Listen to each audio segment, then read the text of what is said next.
आपको माफी मांगनी चाहिए। आप अबू आदमी सबसे पहले एक हिंदुस्तानी है, उसके बाद मुस्लिम है। हाँ, अगर अबू आदमी ये बात कही, अबू आदमी उसको माफी मांग ली है। पार्टी ने भी कहा ऐसा हिंदुस्तानी जैसे गुरु तेग बहादुर की हत्यारे की नहीं हत्यारे की तारीफ के अलावा कुछ सूचना नहीं है। ऐसा हिंदुस्तानी आप बताइए, यही तो कयामत है। सवाल का जवाब दीजिए, औरंगजेब आपके लिए क्या था? शर्म तो छोड़ो, मुझे तरस आने लगा। अरे आप पे तरस आ रहा है औरंगजेब के बारे में ये जो आपके मुंह से निकल नहीं पा रहा है ना, मुझे आप पर तरस आ रहा है कि प्रभु क्या इनकी सियासत है, शर्मिंदा करने वाली कि औरंगजेब के बारे में दो शब्द नहीं बोल पा रहे। व्हाट अ शेम, जिंदगी झंडवा फिर भी घमंडवा। तू पिंजरे के अंदर चांदनी चौक पे घुमाया और उसने देखा कि लोगों के आंखों में आंसू थे, तो उसने कहा इसको मरवा देना है। पर उसे लगा शाहजहां को यकीन कैसे होगा, तो सगे बड़े भाई दारा शिकोह का सर काट के थाली में सजा के बतौर गिफ्ट अपने बाप शाहजहां के पास भेजा। शाहजहां को सिर्फ एक सुराही पानी पीने को देता था, और जब शाहजहां ने उससे कहा कि मेरी 2 सुराही पानी कर दो, तो औरंगजेब ने मना कर दिया। जाहिलियत की भी हद होती है। जय हिंद दोस्तों, चैनल पे आप सभी का स्वागत है। दोस्तों आज की डिबेट वीडियो में समाजवादी पार्टी के औरंगजेब से प्रेम को सुधांशु त्रिवेदी जी और रूबिका लियाकत ने अच्छे से धो डाला है। दरअसल हरिया काका से डिबेट के अंदर रूबिका लियाकत ने एक सवाल बोल दिया कि औरंगजेब को मुर्दाबाद बोल दो। दोस्तों हरिया काका बिल्कुल ही बौखलाने लग गया और बिखरने लग गया, ये मानो रोने लग गया। आपको डिबेट वीडियो के अंदर खुद ही दिखेगा कि इस बंदे ने क्या हरकतें की हैं। बाकी डिबेट वीडियो बहुत इंटरेस्टिंग होने वाली है। आपसे रिक्वेस्ट है वीडियो को एक लाइक जरूर कर दें, चैनल पर नए हैं तो चैनल को सब्सक्राइब और बेल आइकन ऑन जरूर कर दें। तो पहले चलते हैं, देखते हैं डिबेट में क्या कुछ हुआ। सवाल ये है कि आपने एक शब्द सवाल बोला पूछना मेरा काम है, कि मुस्लिम वोट को प्रभावित करने के लिए बुलाया है। मेरी बात, मैं अपनी बात कर रहा हूं, आप फिर टोकना शुरू कर दिया। मैंने सवाल का जवाब देने के लिए आपको बुलाया है। आपने एक शब्द बोला मुस्लिम वोट। अरे जवाब मुझे बोलने दीजिए, देखिए मुझे बोलने दीजिए। मुझे पता था ना कि आप पत्रकारिता का धर्म निभाएंगे, मुझे पूरा यकीन है कि नहीं निभा। सवाल मेरा यह है, मेरा फिर जवाब दीजिए, मुझे जवाब देने दीजिए। अनुराग भदौरिया समाजवादी पार्टी के राष्ट्रीय प्रवक्ता क्या सोचते हैं? आप कोई टीचर नहीं है, मुझे बोलने दीजिए। आप टीचर वाला व्यवहार मत अपनाइए, आप मुझे बोलने दीजिए। और मैं आपको कोई वोटर बैठा नहीं हूं यहां पर, क्या बोलते हैं? पत्रकारिता तो सवाल का जवाब दीजिए, पत्रकार का धर्म निभाइए और एक सवाल का जवाब दीजिए। मैंने सवाल पूछा, पत्रकारिता का धर्म निभाया, निष्कासित किया गया अबू आजमी को। आपने बोला मुस्लिम वोट। सुनिए, आपने कहा मुस्लिम वोट, आपको माफी मांगनी चाहिए। आप अबू आदमी सबसे पहले एक हिंदुस्तानी है, उसके बाद मुस्लिम है। हाँ, अगर अबू आदमी ये बात कही, अबू आदमी उसको माफी मांग ली है।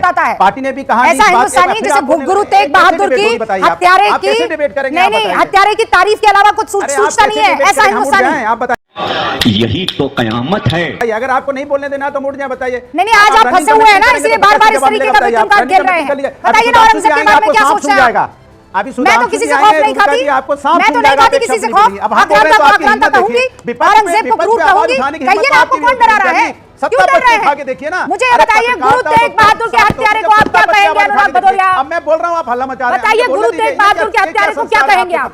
मुझे बोलने पे आप बताइए क्या कहेंगे? गुरु तेग बहादुर के हत्यारे को क्या कहेंगे? मैंने कहा, आपने बोला गुरु तेग बहादुर के हत्यारे को क्या कहेंगे? मैं ऑब्जेक्शन करता हूं। इस देश के अंदर में संविधान है, औरंगजेब गुरु तेग बहादुर का हत्यारा था।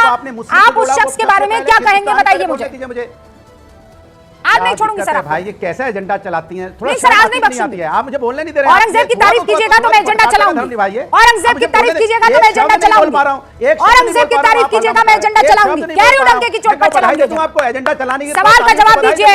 औरंगजेब गुरु तेग बहादुर के हत्यारे के बारे में अनुराग भदौरिया समाजवादी पार्टी के प्रवक्ता क्या सोचते हैं? अभी सुधांशु जी बोलेंगे, आप चुपचाप हो जाएंगे एकदम ऐसे मंगनों के। वाह वाह वाह, क्या बोल रहे हैं? वाह सुधांशु जी, बहुत बढ़िया, बहुत बढ़िया। एकदम चुप्पी साइलेंट हो जाएंगे, आवाज नहीं निकलेगी। मेरे सवाल का जवाब दीजिए। बोल रहे, आप हल्ला मचा रही हैं। अनुराग भदौरिया सवाल का जवाब दीजिए।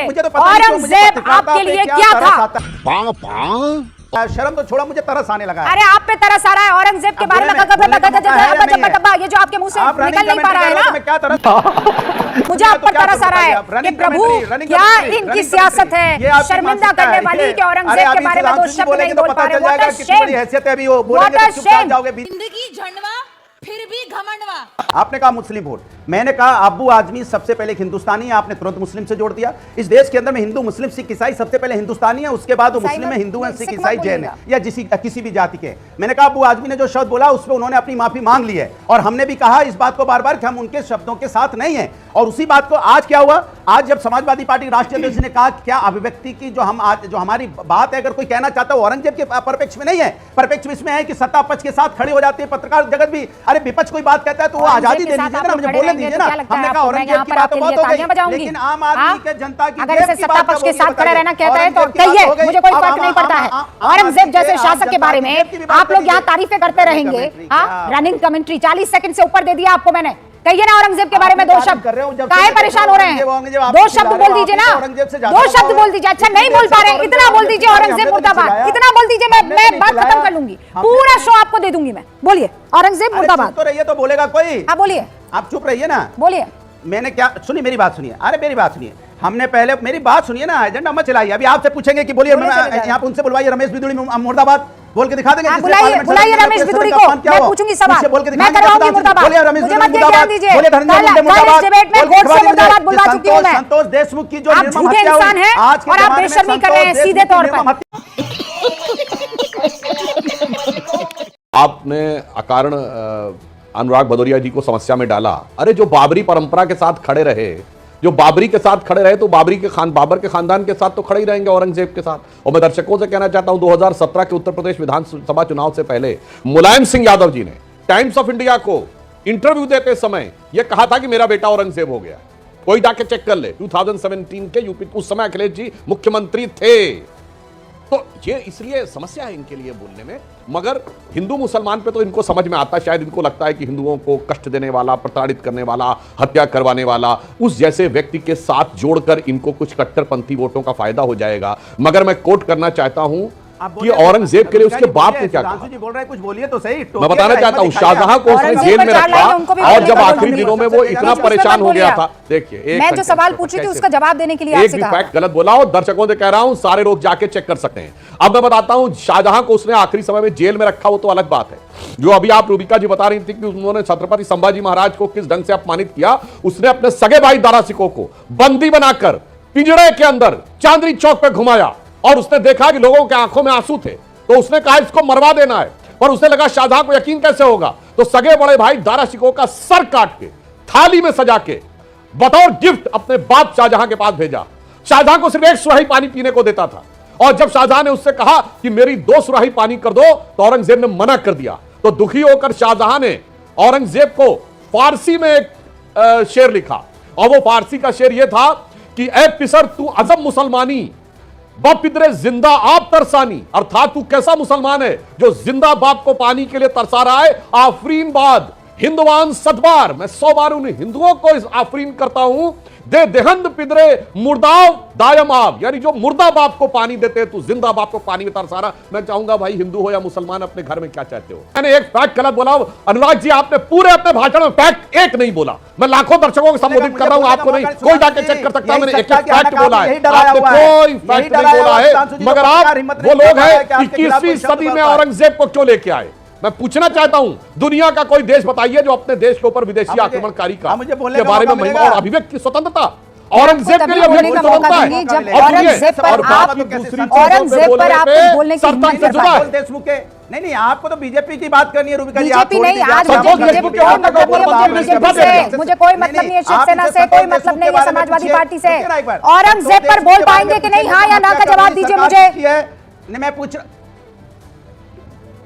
क्योंकि आप चाहते नहीं कि मैं बोलूं, आप चाहते नहीं मैं बोलूं, क्योंकि आपको पता है मैं बोलूंगा तो पोल खोलूंगा, तो आप डर जाती हैं कि सुधांशु जी संतोष देशमुख का जवाब कैसे देंगे। सरपंच की हत्या हुई है, निर्मम हत्या हुई है, अगर इसका शासन चल रहा है खोलने के लिए किसका शासन, अपना वीडियो निकाल के सोशल मीडिया पर डाल देगा, शासन है, पार्लियामेंट के अंदर मैं बोल के चला जाता हूं। इन्होंने एक बार आपको इतना लगता है ना निकाला, क्योंकि जवाब नहीं है, जवाब नहीं है। संतोष देशमुख कौन है, हिंदुस्तानी नहीं है, डाल दीजिएगा सोशल मीडिया पर, आप पब्लिक देख लेती है ना। निर्मम हत्या हुई है, आपने मुर्दाबाद बोलने की हिम्मत है, आपकी मुर्दाबाद बोलने की हिम्मत है। धनंजय मुंडे को मुर्दाबाद बोलने की हिम्मत है, आपको पवार साहब जो उनकी पार्टी के चीफ है मुर्दाबाद बोलने की हिम्मत है।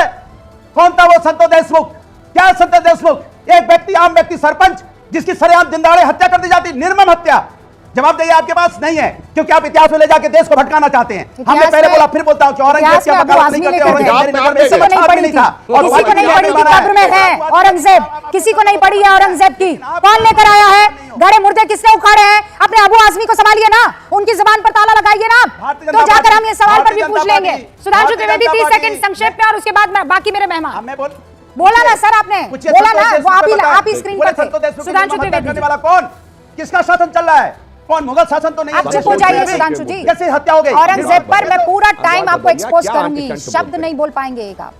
सुधांशु जी। अनुराग भदौरिया जी, अब मैं कहता हूं, संतोष देशमुख के मुद्दे पे मंत्री धनंजय मुंडे ने इस्तीफा दिया नैतिक जिम्मेदारी लेते हुए, और लाखों हिंदुओं को मरवाकर औरंगजेब ने गांधी की उपाधि ली। मेरे भाई कुछ तो दिमाग रखो भाई, किस चीज से क्या तुलना करने लगते हो, इससे साफ एक्सपोज हो जाता है। और भदौरिया जी मैं चैलेंज करके कह रहा हूं, डालो ना सोशल मीडिया पे अगर तुम्हारे पास फैक्ट है। मैंने एक से एक फैक्ट बोले। और सुनिए, मसीर आलमगिरी जो औरंगजेब के समय के शाही फरमानों का संकलन है, यानी government order, I am not coating the book, उस मसीर आलमगिरी में लिखा हुआ है 6 अप्रैल 1669 को उसने कहा उत्तर भारत के सारे मंदिरों को तोड़ दिया जाए, इंक्लूडिंग काशी विश्वनाथ। 2 सितंबर 1669 को कहा गया हुक्म की तामील हुई, गवर्नमेंट ऑर्डर अवेलेबल है। जनवरी 1670 में कहा गया मूर्तियों को मस्जिद की सीढ़ी पर लगा दिया जाए। औकात नहीं है तुम्हारी बोलने की, इसलिए आए बाएं करते हो। फिर मैं बोलो।